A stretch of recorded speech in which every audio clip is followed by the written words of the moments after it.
Hey, how's it going, everyone? I recently had a live stream where I went over a hypothetical scenario where one of my Discord members once again gave me a topic of conversation that I found interesting. Can Naruto and Team 7 stop the new Fishman pirates and the Ark Noah?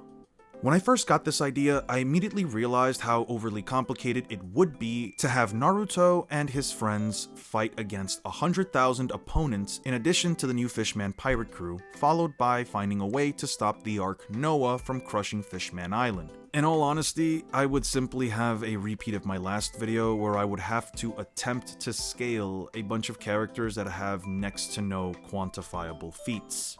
The first thing I tried to focus on was simply Naruto versus Hordy Jones. I specifically decided to focus on KCM2 Naruto because I was honestly under the impression that Naruto should easily be capable of stopping the Noah, and depending on how fast Hordy Jones could be, it might just turn into an interesting topic.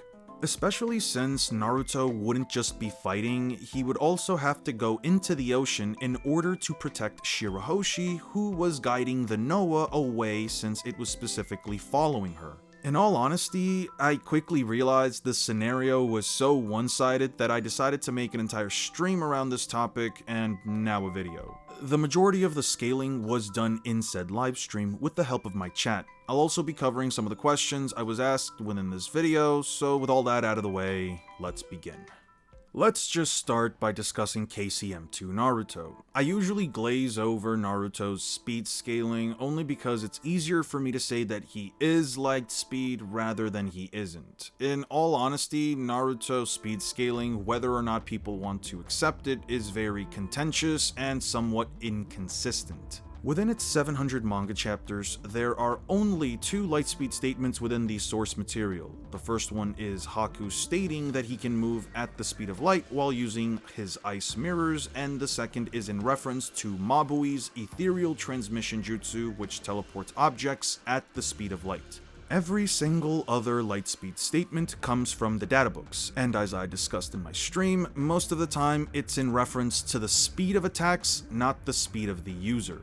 The Kirin lightspeed statement from the databooks completely contradicts the source material. The laser circus jutsu, which is described as light rays in the databooks, travels slower than the flash pillar jutsu, which is described as lightning when hitting the Ten-Tails. The most famous databook statement is about the Raikage, which specifically states that he rushes at almost the speed of light. Keyword, almost. If you go by the actual Japanese translation, it uses the kanji gotoki, which is usually used for similes. The statement says light-like speed, which would mean that it's not directly comparing him to light, more so it's just a way to say that he's very fast, especially since, once again, the kanji is primarily for similes. This is not to say that Naruto characters don't have light speed reaction time. If you believe that Kirin and the laser circus jutsu are light speed, then Itachi and Sasuke, for example, do have light speed reaction feats. They were able to put up their Susanos before these alleged light speed attacks landed. However, they were not capable of moving their bodies out of the way. In other words, Naruto characters can have light speed reaction time, but they do not have light speed movement / travel speed. I need to go into this whole light speed tangent because I'm going to give Naruto the fairest interpretation possible and say that he is the speed of light because he dodged the Raikage, even if I'm not entirely convinced. I also need to go into this tangent in order to give you a baseline for how fast KCM Naruto is, and I need to explain why KCM Naruto may be the speed of light because in all honesty, I have no idea how much stronger or faster KCM2 is. When things are definitively unquantifiable, I like to go by a simple rule. If something is unquantifiable, in this case a form or power-up, the bare minimum one can argue is a 2 times increase. That is because any value one would try to use for the immediate increase in power is headcanon, and the lowest value possible that one could use in this case is double whatever the amp KCM naturally grants. However powerful KCM is, we know that it potentially makes Naruto the speed of light, which means KCM2 should make him twice as fast as the speed of light. Any number beyond this would be headcanon. Whether you think KCM2 is a 5 times, 10 times, or 1,000 times amp, there is no piece of information that could even remotely be used to definitively quantify how much more powerful it should be, so 2 times is the bare minimum. While using KCM2 for the first time, Naruto was capable of matching the power of 5 tailed beasts at once. The tailed beast bombs are consistently shown to blow up mountains. I would argue that Naruto has the capacity to wipe out a mountain range. I know that some people like to say that Naruto is island level or country level or whatever arbitrary level you want to throw in because of some random, non-canon calc found on the internet. But there isn't any statement or feat of these tailed beast bombs destroying islands or countries that I could use to bring up Naruto's AP. Trust me, if there was, I would use it. I know some people would like to talk about the 10,000 shinobi that Naruto gave all of his chakra to, but in reality, more chakra doesn't mean he's more powerful. It just means he can utilize more jutsu, and jutsu that require higher chakra costs. If that were the case, he would still be stronger than 8 Gates Guy and DMS Kakashi, who wouldn't have more chakra than half of the Nine Tails. I know some people like to use the 100 shinobi can blow up the moon argument, but the chakra diffusion cannon was going to teleport the moon to another dimension. It's not about the quantity of chakra, more so what the weapon can do. I know a tailed beast bomb can be charged up for a larger period of time in order to dish out even more devastating power, but the only time Naruto really does this is with B, and there is virtually no way for me to tell you how powerful that attack is within the context of the story. So right now we have Naruto with KCM2 at twice the speed of light and mountain range level. Let's move on to Hordy Jones, and more importantly, what I like to call the energy steroid meta. Everything I'm about to say for Hordy is not wank or calc stacking or upscaling of any kind. The information I'm going to present comes directly from the source material and the anime. There is one statement that I'm going to use outside of the source material, which is Tsurume being 300 meters tall. It comes from the 15th anniversary databook. The average fishman is 10 times stronger than the average human. This is stated at least 2 times within the context of the story. A fishman's power is at least doubled while they are underwater, and a human's strength is half. The energy steroids that the fishmen take double their strength, and their strength is doubled again if they take another pill, which means it is an exponential increase. In addition to their strength, their speed is also increased. The manga never explicitly shows us how many pills Hordy eats when he goes through his first transformation. However, the anime does still show us how many pills he eats when he goes through his second transformation and just before he loses to Luffy. In both instances, he had approximately 45 pills in hand. However, in the final instance, we count about 15 pills falling from his hand. I'm going to lower the number of pills Hordy took in both instances to 30 because, in all honesty, even lowballing both pill counts still results in obscene values. That means that without accounting for the number of pills that he ate before his first transformation, Hordy had eaten a total of 60 pills. And just to be clear, once again, I am lowering the value of pills that he ate. Now, I want to first give you an idea of what 2 to the 30th power is. 1,073,741,824. That is how many times his power is being multiplied after eating his second overdose of energy steroids. Assuming that the average person runs at 1 meter per second, that would mean Hordy Jones' speed would be over 3.6 times the speed of light, which is already faster than Naruto. Eating another 30 energy steroids would mean that he is over 3.8 billion times faster than the speed of light. Now, I know some of you are immediately jumping into the comment section to tell me that this is absolute wank. Upscaling and calc stacking, blah blah blah blah blah. Even though every number that I just gave you comes directly from the manga and the anime. There is no value here that I made up myself other than assuming that the average human runs at 1 meter per second, when in fact the average human runs at 5 meters per second on average. This value also doesn't account for Hordy's first overdose, where it stated he took a ton of energy steroids. If we assume he took about 30 of them as well, since he did go through a transformation, that would mean he ate about 90 pills total between his first transformation and his defeat.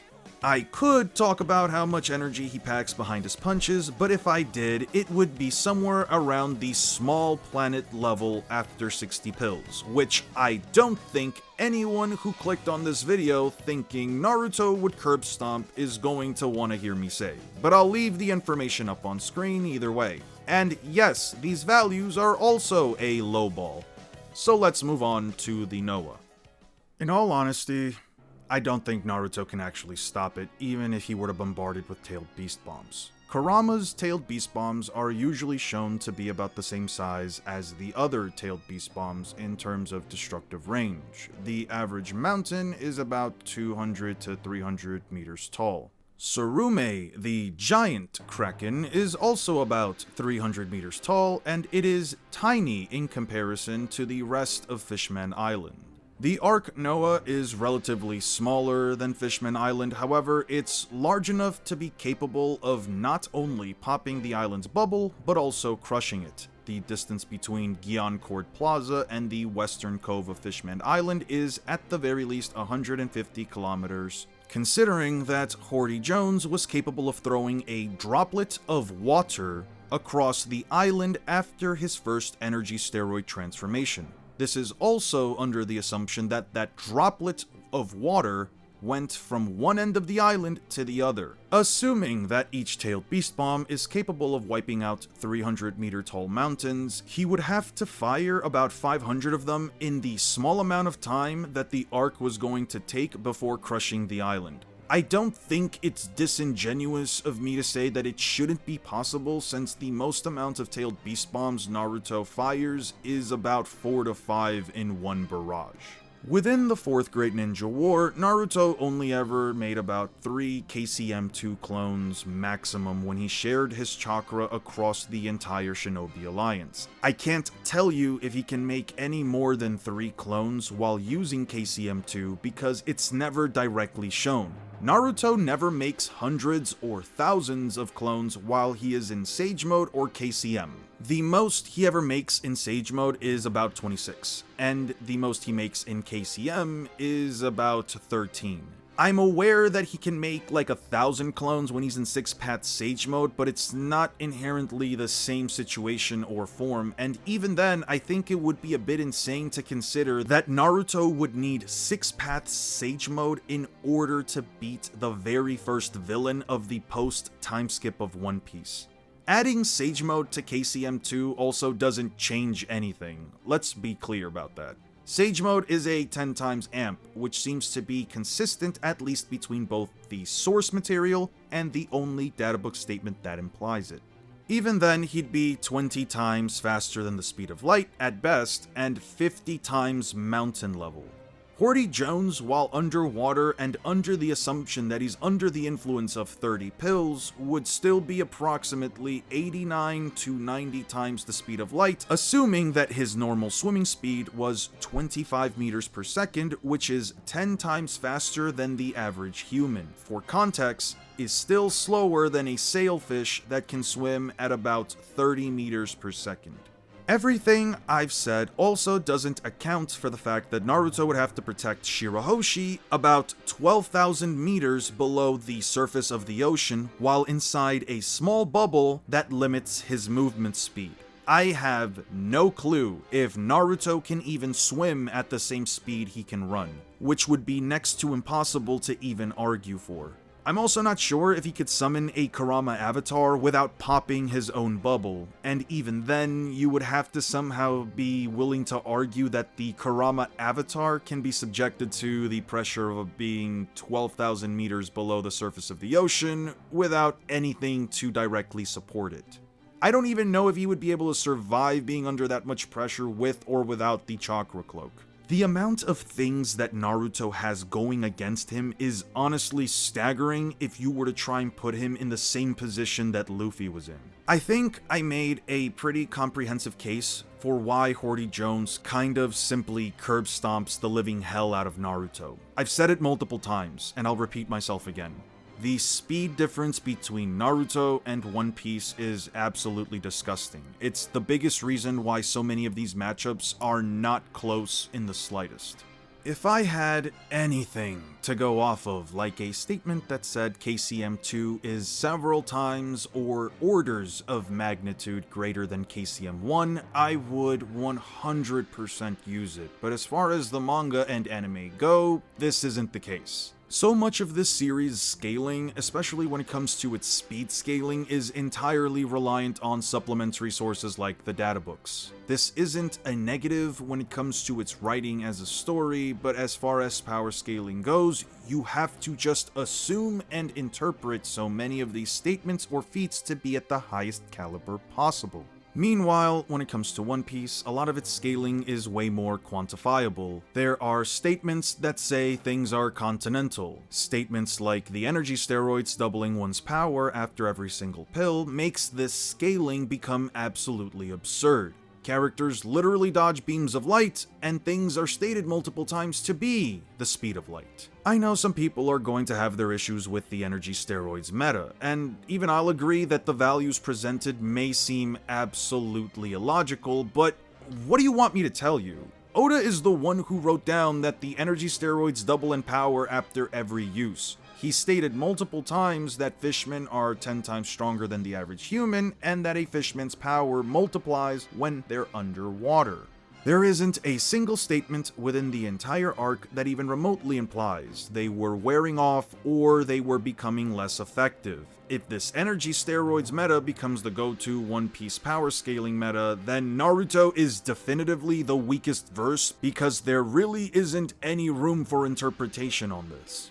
Hordy ate more than 60 pills that were all still in effect before he lost, and that doesn't even account for the energy steroids that transformed him into his white-haired form. Mind you, I lowered the number of pills for the second transformation, and I didn't even take into account the fact that Hordy was a member of King Neptune's army, so he's not just 10 times stronger than the average human, he's 10 times stronger than a trained combatant. I've literally downplayed every single value possible, from the number of pills he ate to the values I used as a baseline, like saying he runs at 1 meter per second in his base form. Meanwhile, Naruto has some transformations that grant a vague amp to his stats. His strongest attack can blow up mountains. I don't have much else to go off of because Kishimoto didn't bother writing in a statement that says somebody can blow up a continent. It's not downplay if I'm literally telling you what he's done, and it's not upscaling if I'm literally